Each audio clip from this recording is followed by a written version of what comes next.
आपकी डॉक्टर साहब आपकी तवज्जो इस तरह दिलवाना चाहता हूँ, जैसे कि सखावत भाई ने कहा कि पाकिस्तान जो है उसका नज़रिया ला इलाहा इल्लल्लाह। अब ये जो ला इलाहा इल्लल्लाह है, ये 18 साल के लड़के का एक तकरीरी क्या कहना चाहिए, तकरीर में एक जुमला है, और फिर इस जुमले पे, इस मिसरे पे उसने बाद में पूरी नज़म लिखी है, असगर सुदाई। तो अब वो 2008 में उनकी डेथ हुई है, और किसी को पता भी नहीं कि 2008 में उनकी डेथ हुई है, और वो तालीम के साथ किस तरह मंसूब थे। सूट पहनने वाले, क्लीन शेव, बालों में कंघी करने वाले, और जेब में रुमाल रखने वाले, सीधे आदमी। अब उनके नज़रिए को हम पाकिस्तान से मजहबी तरीके से जोड़ें, ये बड़ी अहम है बात, थोड़ी सी सोचने वाली। दूसरी तरफ अगर झंडा देखे, अमीरुद्दीन खालदबाई ने बनाया, सीधा सादा सा, क्या कहना चाहिए, शहरी आम देखने वाला, यानी कि आप ये नहीं कह सकते कि इनका कोई मजहबी रंग है या कोई रूहानी रंग है। दूसरी तरफ गुलाम अली साहब को देखिए, जिन्होंने कि कौमी तराने का म्यूज़िक बनाया। हमने मौसीकी के ऊपर भी अपने रायज़नी जो है वो बेहतरीन कर दी, पता नहीं अब इसके ऊपर हम क्या राय दें। हफीज़ जलंधरी साहब जिन्होंने कि इसको लिखा। ये तमाम ऐसे लोग हैं जो टांगा चलाने वाले, रेड़ा चलाने वाले, टांगों पर बैठ के मॉडल टाउन जाने वाले, सीधे सादे पे दर्जियों की दुकानों पर बैठने वाले सीधे लोग हैं, मजहबी तबका नहीं है। अब हम जब पाकिस्तान की रूहानियत की बात करते हैं तो हम इसके अंदर मजहब को कैसे ढूंढें? बिस्मिल्लाह रब्बी मोहम्मद करीम अलैहिस्सलातु तस्लीम। सबसे पहले तो यादावरी का शुक्रिया। आप समेत दुनिया भर में जितने लोग हमें इस वक्त देख रहे हैं और सुन रहे हैं, उन सब को इंसानी तारीख़ की सबसे बड़ी हिजरत के नतीजे में बनने वाली मुमलिकत की 76वीं मुबारकबाद। एक दफ़ा फिर से कहें, क्या खूबसूरत। इंसानी तारीख़ की सबसे बड़ी हिजरत के नतीजे में बनने वाली मुमलिकत खुदादाद पाकिस्तान शामिल कर लें, सबसे बड़ी इस्लाम के नाम पे हिजरत। हाँ, इस्लाम के नाम पर सबसे बड़ी हिजरत। तो अल्लाह ताला हमें इसका फ़हम और फैज़ अता फ़रमाए। अज़ली अब्दी फ़ितरत का कानून है कि नेमतों की हिफाजत जो है वो सिर्फ़ शुक्र से की जा सकती है, और शुक्र का आगाज़ हमेशा कदरदानी के एहसास से शुरू होता है। तो जब तक हम में से हर वो शख्स जो इस नेमत को हमेशा का दवाम देना चाहता है, इसे कायम रखना चाहता है, इसका साहिबान, इसका शफ़क़त भरा साया अपने सरों पर अपनी आइंदा आने वाली नस्लों के लिए देखना चाहता है, उसे पाकिस्तान को नेमत के तौर पर लेना चाहिए, और फिर नेमत की हिफाजत शुक्र के साथ करने की कोशिश करनी चाहिए। नेमत के तौर पे लेना चाहिए, नेमत की हिफाजत शुक्र के साथ करनी चाहिए। वतन से मोहब्बत, बरकत भी डालता है। जी बेशक ऐसा है। वतन की मोहब्बत की बात किया नहीं हमने 71 में, हमने शुक्र जी अगर हमने शुक्र किया होता तो आज जो हमारा जिस नोहा जो हम आज खुशी की इंतहाई मौके पर भी हमें नोहा पढ़ना पड़ रहा है, शायद इसका मौका ना आता, इसकी ज़रूरत ना पेश आती। लेकिन मैं ये समझता हूँ कि इंसान जिस वक्त जागता है उसी वक्त उसकी सवेर हो जाया करती है। अल्लाह ताला के इल्म में था कि बंदे ने बार बार भूलना है, बार बार गलती करनी है। इस ज़िंदगी की सारी तरतीब में सबसे बेहतरीन हुस्न पता है क्या है? सबसे बेहतरीन हुस्न ये है कि खैर में इतनी कुव्वत और ताकत है, जिस वक्त जो इसकी तरफ अपना रुख कर लेता है, ये अपनी पूरी तवानाई के साथ उसको सैराब करना शुरू कर देती है।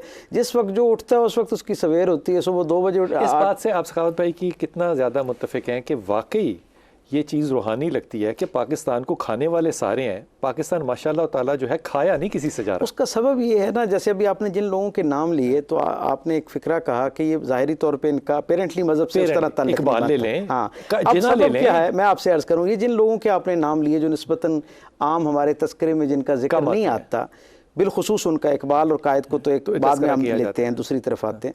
इन सब के यहाँ भी ज़ाहिरी तौर पर वज़ाकता, लिबास, तराश, खराश, ज़ाहिरात में शायद दीन शामिल ना हो, लेकिन इनके बवातिन में इनके अंदर की जो दुनिया थी उसके अंदर रूहानियत की खुशबू मौजूद। तो 76 सालों में वज़ाकता ज़्यादा अहम हो गई। अब हुआ ये ना कि हमने सारा इन्हिसार ही ज़ाहिर पर कर लिया है और बाहर को इतना आबाद कर लिया है कि अंदर के लिए बनाया था। ये मुल्क, बड़ी खूबसूरत आपने बात कही कि असल में ये तो बातिन की आबादकारी की एक आमाजगाह थी। ये तो एक ऐसा अल्लाह ताला ने एक ज़मीन का टुकड़ा दिया था जहाँ पर लोगों के दिल मांझे जाने थे, जहाँ लोगों के दिल अल्लाह और अल्लाह के रसूल के साथ जोड़े जाने थे, जहाँ ये जो हमने आज खुद अपनी मसनूई जो फजीलतें हैं उनके जो मदार हमने मेयारात कायम कर ली हैं, इनसे बेनियाज होकर आम लोग जिनके दिल अल्लाह के साथ जुड़े हुए थे उनसे कोई खैर की बात आगे चलनी थी। आपको सैयद भाई एक वाक़या छोटा सा सुनाता हूँ जो मैं कई दफ़ा सुना चुका हूँ। वो एक दफ़ा खैर जहालत तो मेरी कभी भी ख़त्म नहीं होगी, जो ज़्यादा जहालत थी जिस वक्त, तो मैं सवात गया। वो उस वक्त होती थी दुल्हन बसें जानते हैं ना आप? जी जी। जो कराची में अब भी चलते हैं, जिनकी ना खिड़की होती है ना फर्श होता है। उनमें बैठ के 22 घंटे के सफ़र में सवात पहुँचे सिर्फ एक बाबे को मिलने। तो बाबे को मिलने तो नाक बड़ी होती है ना, जो सेकुलर स्कूलों में पढ़ते हैं, नाकें बड़ी होती हैं कि हमने फ़लसफ़ा पढ़ा हुआ है, हमने तारीख़ पढ़ी हुई है, तो कौन हमारी नाक के नीचे आएगा। तो वो बुज़ुर्ग हमारी नाक में नहीं आए ना उस रात। तो खैर हमने बड़ी तकलीफ़ की कि अब 22 घंटे वापस भी जाना है, रात को सो गए। सुबह उन्होंने बड़ी हमारी खातिरदारी की, रात को भी बड़ी की। देसी मुर्गी के साथ पराठे उन्होंने हमें खिलाए, हालांकि हमें लगता था कि ये शायद इतनी हैसियत ना रखते हों ज़ाहरी तौर पे, तो लेकिन थे वो बड़े मॉडर्न। उस ज़माने में भी उनके घर में टेलीविज़न जो था वो लगा हुआ था और बाकायदा इंतज़ाम था छत के ऊपर डिश विश का, और ठीक इंतज़ाम था। तो उन्होंने जाते हुए पूछा, उन्होंने कहा सैयद साहब कोई बात हो पूछनी, क्योंकि बात ही कोई नहीं की थी। तो हमने अपनी तरफ से ना उनको कॉर्नर करने के लिए पूछा। तो हमने कहा कि सर ये बताएं कि रूहानियत ढूंढनी हो किसी में तो कैसे ढूंढें। तो बाबा जी ने जो बात की, ये मुझे 20-25 साल बाद भी याद है साहब भाई। उन्होंने कहा कि उस आदमी को ढूंढो, पंजाबी में कहा, अगर आप इजाज़त दें तो पंजाबी में। उन्होंने कहा वो बंदा लभो जो भांडे मांजदा होवे। मैं कहा बाबा जी किड्डी साडे वालों किड्डी हल्की गल कीती, भांडे मांजन दा कीता। उन्होंने कहा बेटा जो भांडे मांजदा है ना, उन्हें पता होंदा है कि भांडे दे अंदर जोर ज़्यादा लाना है कि बाहर जोर ज़्यादा लाना है। तुसी बाहर जोर लाने वाले बंदे हो, अंदर जोर जो तो लाओगे तो तानू बंदा लभ जाएगा। अब ये सूरत हाल पाकिस्तान पे अप्लाई करके देखें कि हमने अंदर जोर लगाया कि ज़ाहरी तौर पे हमने इस मुल्क का जो नक्शा था वो मजहबी तो बना दिया, लेकिन मज़हब नहीं बनाया।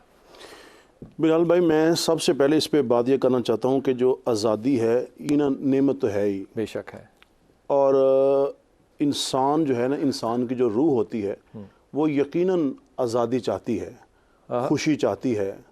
और लेकिन जो आज़ादी है ना, ये उस वक़्त होती है जब इंसान का ज़मीर मुतमईन हो जाए, इंसान की रूह तब खुश होती है। मैं जब ज़मीर मुतमईन हो जाए, जब ज़मीर फिर ना ही समझिए वो, मैं उसको इशारा कर रहा हूँ कुरान करीम की 2 आयत, एक सूरह शुअरा है, एक सूरह दुखान है। दोनों सूरतों के अंदर हज़रत मूसा अलैहिस्सलाम का वो तरतीब वाक़या सारा बयान किया गया है कि फ़िरौन के घर में परवरिश हुई, यानी शाही महल्लात में जनाब वो परवरिश हो रही है, खाने शाने शाही, यानी शाही प्रोटोकॉल कह लें, हर चीज़ कह लें, हर चीज़। और जब नबूवत मिली तो मूसा अलैहिस्सलाम हारून अलैहिस्सलाम के साथ गए तो फ़िरौन ने पहला वही ताना दिया कि यार यहाँ रहे हो, पले हो, खाया पिया, अब क्या बात है। इसको कहते हैं कि खाया पिया मेरा लॉयल्टी अल्लाह के साथ। तो हज़रत मूसा अलैहिस्सलाम ने जो पैगाम दिया ना, मूसा अलैहिस्सलाम ने पैगाम दिया कि आज़ादी ये नहीं है कि मैं शाही प्रोटोकॉल लूँ, शाही महल्लात में रहूँ, जो शाही जो आसाइशें हैं वो लूँ। उन्होंने कहा कि ये क्या कि मेरी जो कौम है जिसको तूने गुलाम बना रखा है ना, उसको आज़ाद कर, मैं इसको तरजीह देता हूँ। तो मूसा अलैहिस्सलाम ने वो जो आज़ादी ली मूसा अलैहिस्सलाम ने, और कहा कि ये आज़ादी है, और वो यानी वो जालिम था और जुल्म से निजात पाना ये आज़ादी है। हुआ पता क्या फिर, मूसा अलैहिस्सलाम ने जब उस कौम को लिया साथ, और अल्लाह ताला ने कुरान पाक में कहा या बनी इस्राईल उज़्कुरू निअमती अल्लती अनअमतु अलैकुम वअन्नी फ़ज़्ज़लतुकुम अलल आलमीन, इतनी तुम्हें आज़ादी दी, नेमतें दी। हुआ ये कि वो जो कौम थी, वो जो गुलाम कौम थी, वो जो मज़लूम कौम थी जिन पे जुल्म होता था, वो मज़लूम कौम जो थी ना, वो इतनी बेहिस हो चुकी थी, या वो इस हद तक गुलामी की वजह से, अच्छा वो इस हद तक दब चुकी थी कि अल्लाह ने जब नेमतों की बारिश की, सबसे बड़ी जो नेमत थी वो तो आज़ादी थी। अब चाहिए तो ये था कि इस आज़ादी के ऊपर, इस नेमत के ऊपर वो कौम जो थी, सर वो बहुत सारी चीज़ें, यानी इतने मौजज़ात हैं, अकेला मनुसलवा नहीं है, कभी बादल ऊपर आता है, कभी पानी आता है, कभी दस्तरखान आते हैं, कभी इसके बावजूद जी, इन सारी चीज़ों के बावजूद जो थी ना, वो जो कौम थी वो इंतहाई हड हराम थी, हड हराम कौम थी। आप हमें कह रहे हैं? नहीं, मैं उस कौम को कह रहा हूं, मैं आपको भी कह रहा हूं, आपकी तरफ आ रहा हूं, पहले मैं वो बात उसको जोड़ रहा हूं कि वो जो उस वक्त के औसाफ थे ना, अगर उन सारे औसाफ को पढ़ लेना हड हरामी थी उनके अंदर, और उनके अंदर तकब्बुर था, उनके अंदर बेईमानी थी, उनके अंदर बेहिस्सी थी, उनके अंदर लूट कसूट थी, वो सारी चीजें थी। चाहिए तो यह था कि वो नेमत की कदर करते, नेमत की कदर नहीं की उन्होंने।